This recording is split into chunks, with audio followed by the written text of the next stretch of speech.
trovavi tanta gente a vedere un numero, la presentazione di un numero di una rivista di architettura in una discoteca.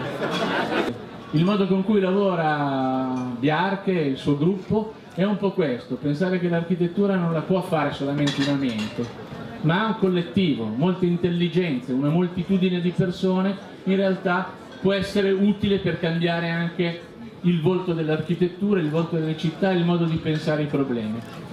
Lascio adesso, invito Valentina e Bjarke. Buonasera.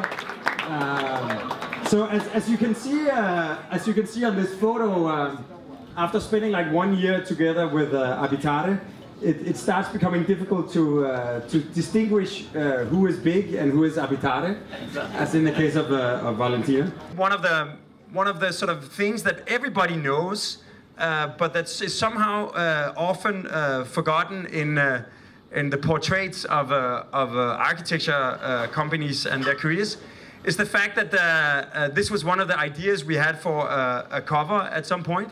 Is essentially that everything we do at Big is always a result of a sort of collective creative process, and in a way giving a portrait of the office and everything that constitutes the office, and especially the people that populate the office, could be an interesting angle for a magazine. So this is our office in Copenhagen.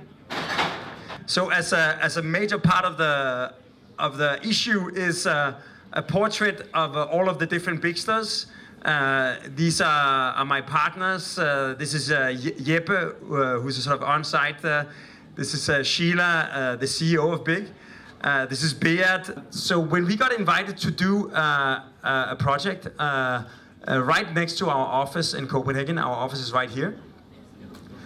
We knew that this project was going to be all about public participation. And essentially, we turned it into what we call the red square, where everything is different shades of red. Then we did something called the black market, where everything is black. And finally, the green park, where everything is green. And the main idea is that rather than populating this with Danish design everywhere, we've reached out to the local community through a series of meetings and through a series of ads in the newspapers and asked people to nominate elements from their other home country. So this is a real Moroccan fountain in Copenhagen. We have this sound system from Jamaica where you can plug your iPad or iPhone. The neighbors hate us for this. And then actually like a real art exhibition, we have these plates that say what it is and where it's from in the language of the country and in Danish. That brings me to the last sort of a series of projects that we've been doing and that sort of represents something that I think is almost like a general tendency in architecture, is that the infrastructure of the industry of the past always gets reinvented as the framework for the cultural and social spaces of the present. A typical example is a city like Park City in Utah. So since then the coalition building burned down, and the plumes of smoke have turned into plumes of snow cannons. So Park City is now a ski resort. They also have the Sundance Film Festival. The former garage has now turned into the Kimball Art Center. And we were asked to sort of create a new sort of art museum. And we thought, how can you make a new building in such a sort of historical city? The immigrants that went to Park City were mostly Scandinavians, and they brought with them this idea of log construction, of interlocking logs that they used for the mining shafts and for their buildings. And finally, when the Pacific Railroad went over Salt Lake, it was piled on these big wooden piles. Now they took away the tracks, and now they're taking out the piles.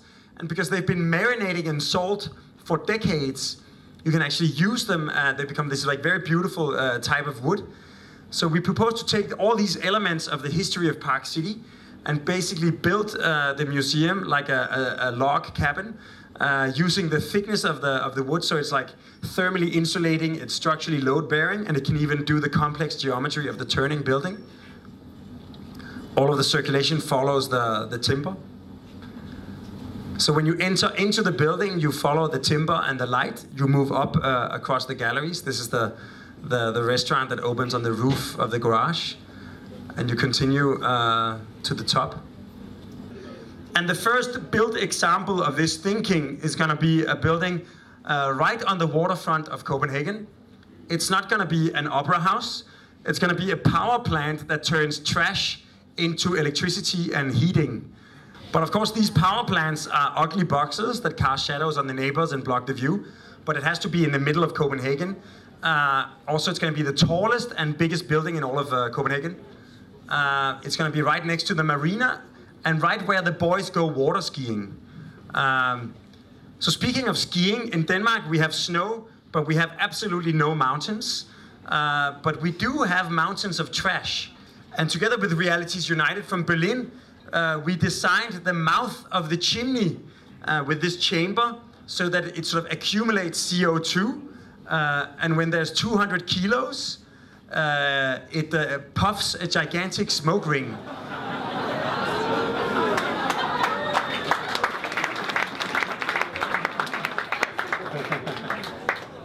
So, Mr. Roikind, ladies and gentlemen, and the big group, Abitare.